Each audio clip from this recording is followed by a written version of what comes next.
문제 같이 보겠습니다. 자, 3번 문제는 사다리꼴 나사잭이 가는 문제예요. 이렇게 나사잭이 가는 문제가 쭉 나와 있는데, 사다리꼴 나사잭 TM 나사죠. 요거 미터계 사다리꼴 나사입니다. 문제 보시면 나사산의 각도가 안 나와요. 미터계이기 때문에 나사산의 각도 알파는 30도죠. 30도. 만일에 TW계라고 적히면 이거는 인치계입니다. 인치계 사다리꼴 나사는 나사산의 각도 알파가 29도입니다. 그래서 여기에서 문제에서 사다리꼴 나사에서 TM이라고 준 거, 이 알파의 힌트를 가지고 있습니다. 자, 이번 문제 그림 보고 문제를 해석하고요. 소문제 3개 함께 풀도록 하겠습니다. 그림처럼 나사잭이 있습니다. 이거 나사잭이죠. 나사잭이고, 나사잭은 여기에 스크류, 자, 스크류에 순나사가 있습니다. 순나사. 그리고 여기 이거 본체입니다. 본체에는 앞나사가 있어요. 그래서 순나사와 앞나사가 체결되어서 스크류잭의 위 하중을 이렇게 가하면서 핸들을 돌리면요, 이렇게 돌돌돌 스크류기 때문에, 나사기 때문에 내려가거나 또는 반대로 돌리게 되면 반대로 올라오게 됩니다. 하중을 싣고 있는 상태에서 내려오면 푸는 조건, 그죠? 그리고 올라오면 힘듭니다. 너무 힘들어요. 좋은 조건입니다. 동영상 함께 보겠습니다. 동영상을 보시면 이렇게 핸들을 돌리면 스크류잭이 아래로 내려갑니다. 그리고 반대로 돌리면 풀리면서 스크류잭이 올라오죠. 하지만 위에 하중이 가해졌기 때문에 올라오면서, 자, 여기서는 풀리는 조건이지만은 위에 하중을 가해서 올라오면서 좋은 조건이 되는 거예요. 이 스크류잭은 어디에 많이 사용이 돼요? 스크류잭이고 나사잭이라고 합니다. 나사잭은 여러분들 차에 펑크 났을 때, 그죠? 차 요렇게 있습니다. 차에 펑크가 났어요. 자, 요 녀석이 요렇게 펑크 났습니다. 그러면 타이어 바꿔야 되죠, 그죠? 그래서 여기에 요렇게 스크류가 요렇게 돼서 핸들 여기 달려있는 이 스크류잭을 가지고, 자, 이거는 스크류잭이 측면으로 있습니다. 이거 역시 스크류잭이에요. 스크류잭. 나사잭입니다. 나사잭은 기계를 들어올리기 위해서, 자, 하중을 들어올리기 위해서, 또는 기계를 설치할 때 높이, 레벨입니다. 레벨. 높이를 맞추기 위해서, 조정하기 위해서 스크류잭을 쓰기도 하고요. 또는 용접 구조물, 자, 용접 구조물은 용접열을 받아서 이렇게 수축이나 변형을 일으켜요. 그것을 바로잡기 위해서 잭을 씁니다. 자, 꼭 나사잭은 아니고 유압잭도 있어요. 유압잭도 사용을 하고, 이렇게 잭은 자동차 펑크가 났을 때 교체하기 위해서 사용하기도 하고요. 기계를 들어올리기 위해서도 사용을 하고, 구조물을 교정하거나 또는 기계 사이의 간격을 유지하기 위해서도 사용을 합니다. 자, 이러한 스크류잭 문제 보고 같이 풀어보겠습니다. 사다리꼴 나사 TM50입니다.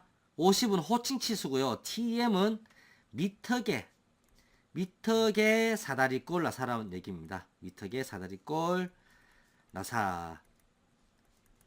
나사산의 각도가, 요 각도가 알파입니다. 이 각도 알파가 30도인 것이 TM 나사고요. TW 나사, 인치계라고 말씀드렸죠. 인치계의 경우에는 이 알파가 29도입니다. 그래서 여러분들 구할 때, 이거 상담 마찰 계수 구할 때 굉장히 중요해요. 여기에 TM50에 힌트가 있다. 요거 꼭 기억해 두시고, 유효지름이 46mm, D입니다. 유효지름은 이 부분의 확대도가 이 그림이에요. 골지름은 이 부분이죠. 이 부분이 골이고 이 부분이 산입니다. 멍땅하지만 골지름 D1이라 두고, 유효지름은 산지름이 또 여기 있어요. 그죠? 산지름 D2죠. 유효지름은 골지름과 산지름의 사이, 여기입니다. 여기가 유효지름 D2가 되고요. 공학적으로 힘을 계산하거나 토크를 구할 때 우리는 유효지름을 사용을 합니다. 그리고 피치가 스몰 p입니다. 피치가 8mm예요. 피치는 어디냐? 이 나사산과 다음 나사산까지의 거리, 요게 피치입니다. 스몰 P고요. 나사잭으로 5톤의 하중 P입니다. 대문자 P입니다. 위에 가해지는 하중이 P가 5톤이에요. 자, 뉴턴 단위 아닙니다. 주의하시고요. 이렇게 5톤의 하중을 들어 올리는 나사잭이 있습니다. 여기서 나사부의 마찰 계수가 0.15 뮤죠. 나사부의 마찰 계수 어디입니까?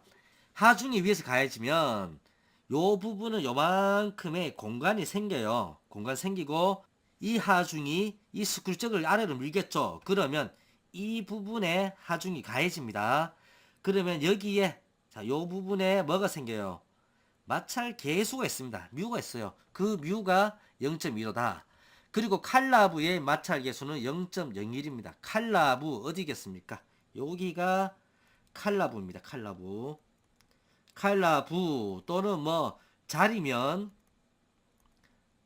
자립면 이렇게 나옵니다. 그래서 여러분들 이 문제 보실 때는 중요한 게 뭐냐면 마찰 계수가 한 개, 두 개가 있죠. 하나만 있을 경우에는 이 나사부의 마찰 계수 요거만을 따져요. 그런데 두 개가 있을 때는 이 자리면도 하나 더 더해집니다. 뮤1입니다. 여기 뮤1. 자, 요거 뮤1. 너트부의 평균 반지름이 25mm일 때, 자, 너트부라 그랬죠? 그림에서 너트라 따지면 요 부분이 암나사기 때문에 여기가 너트일 수가 있어요. 하지만 요거 무시하고, 자, 문맥상 이 너트부는 요 부분을 얘기하고 있습니다. 여기에 평균 반지름 요겁니다. RE. 자, 요게 25mm일 때 다음을 구하시오 해서 3개의 소문제 있습니다. 함께 1번부터 풀어보도록 하겠습니다.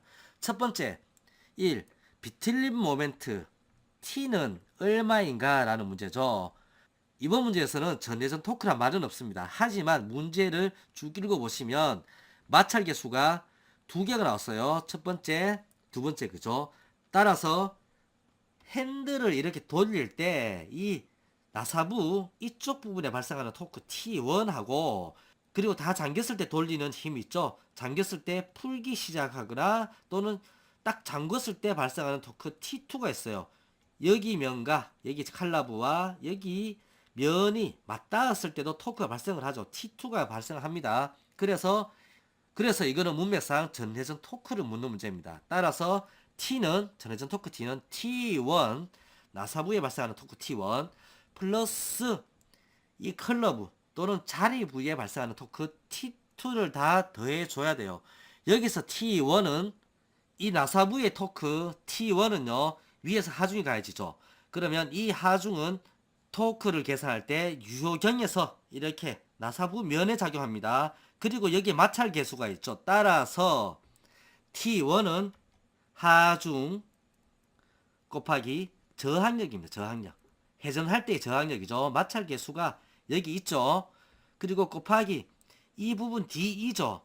토크이기 때문에 힘이 반경 방향, DE의 반경 방향으로 작용합니다. 자, DE는 중심선을 그리게 되면 이렇게 좀 위치가 맞습니다만은 중심에서부터 이렇게 RE의 치수가 있습니다.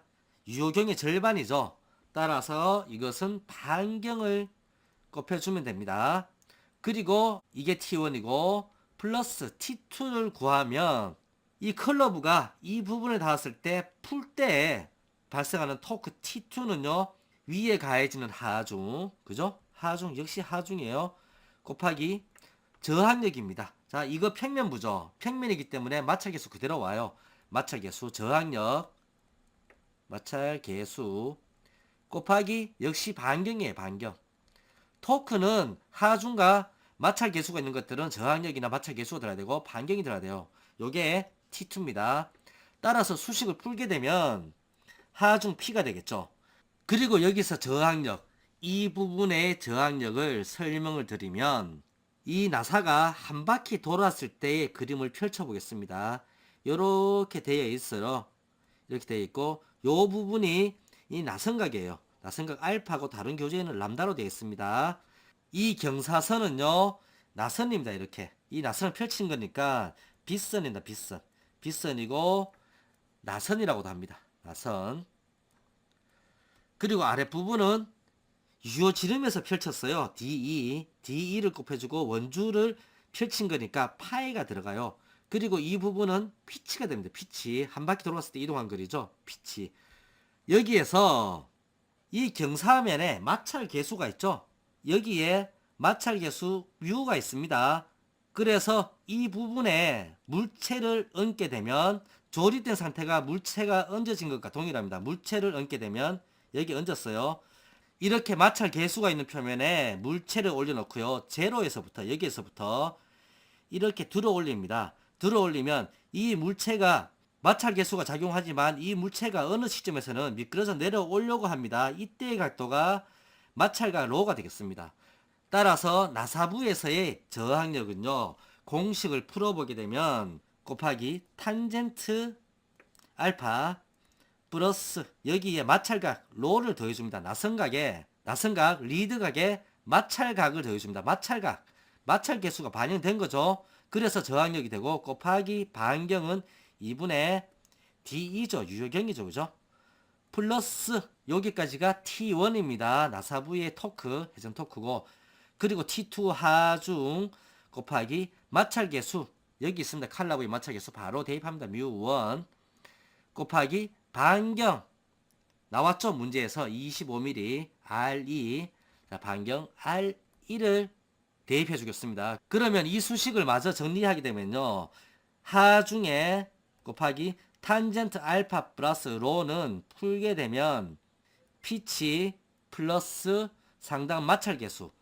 왜 상당 마찰 계수를 쓰냐면 이 부분 경사면이죠. 하중이 이렇게 작용했을 때 경사져 있기 때문에 마찰 계수를 직접 적용하면 안 되고요. 삼각 함수에서 이 평면부 이 부분의 마찰 계수 뮤 다시를 적용해 줘야 됩니다. 자, 이 마찰 계수가 평면에 상당하는 마찰 계수가 이것이 상당 마찰 계수다.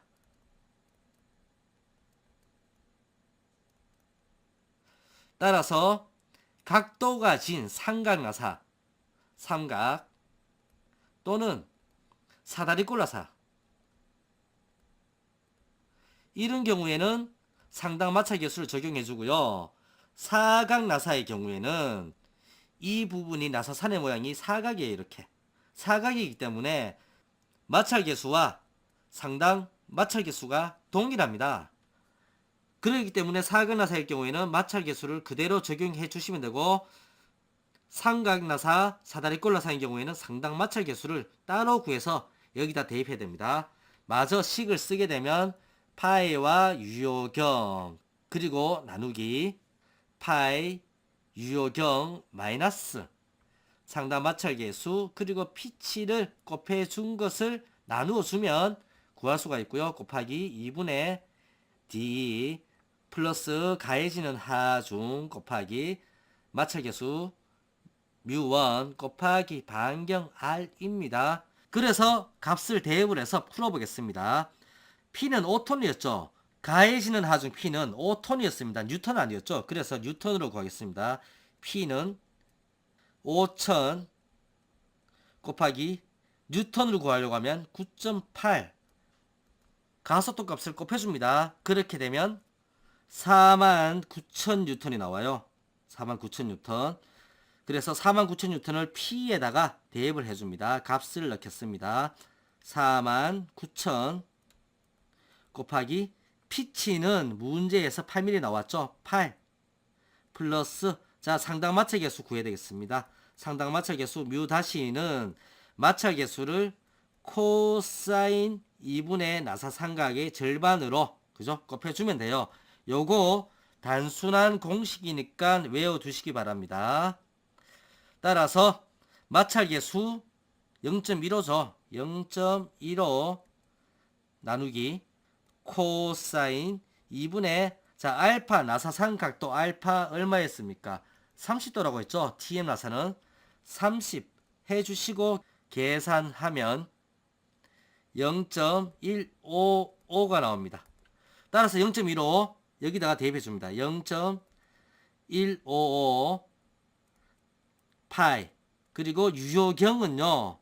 문제에서 이미 나왔습니다. 46mm 46 해주고 나누기 파이 곱하기 46 유효경이죠. 마이너스 상당 마찰 계수 0.155 곱하기 피치는 8mm입니다. 8 곱하기 반경 2분의 DE 46mm죠. 46. 자, 공간이 없으니까 밑에 적겠습니다. 플러스 가해지는 하중 똑같습니다. 49,000.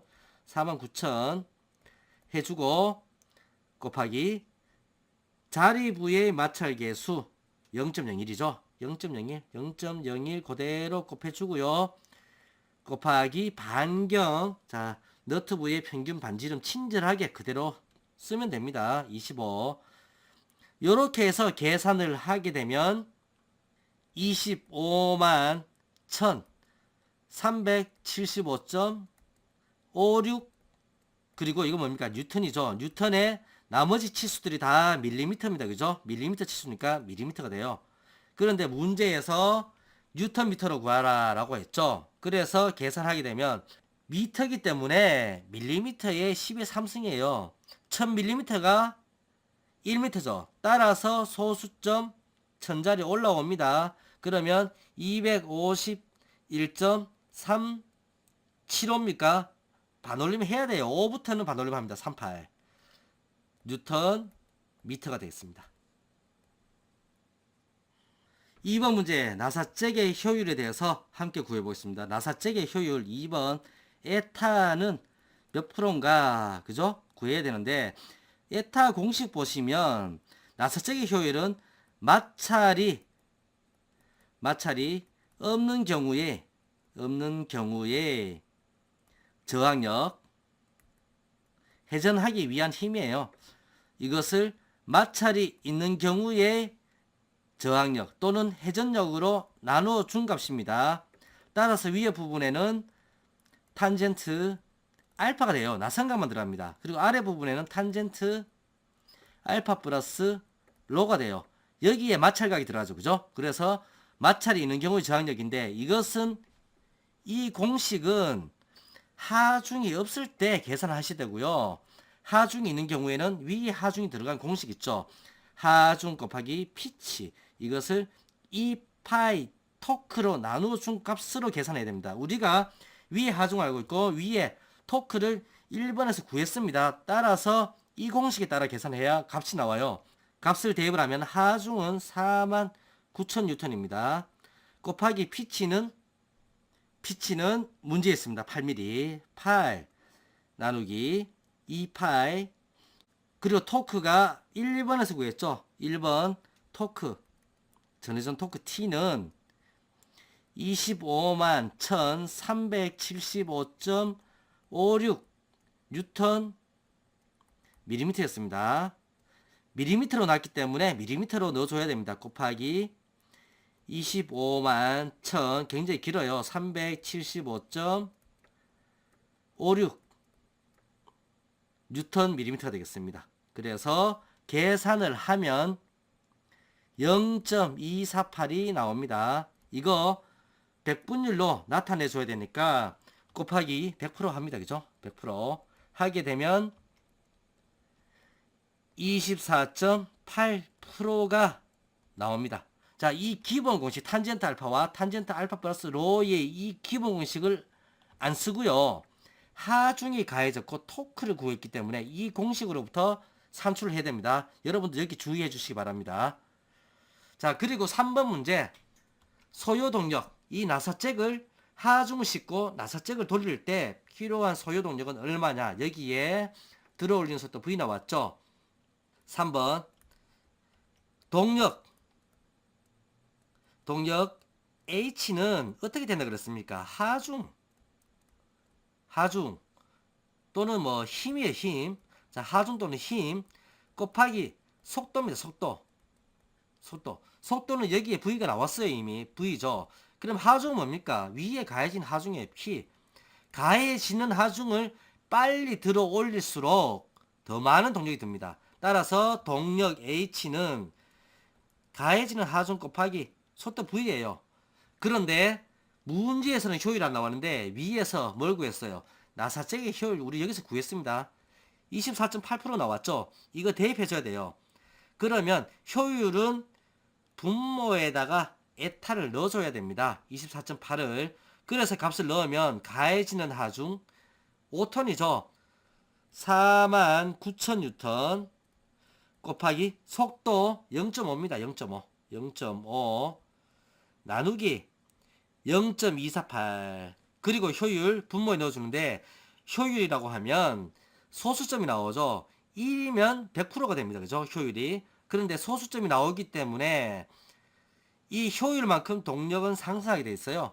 그래서 0.248 24.8%니까 계산하게 되면 1646.505 와트가 나옵니다. 이것을 문제 보시면 킬로와트로 구하라고 했습니다. 그래서 1킬로와트는 1000와트가 되죠. 소수점 1000자리 탑니다. 그러면 계산하면 1.6 얼마 됩니까? 이거 반올림 탑니다. 5 킬로와트가 됩니다. 자, 이렇게 해서 사다리 꼴라사의 필요한 소요동력까지 효율을 반영을 해서 함께 구했습니다.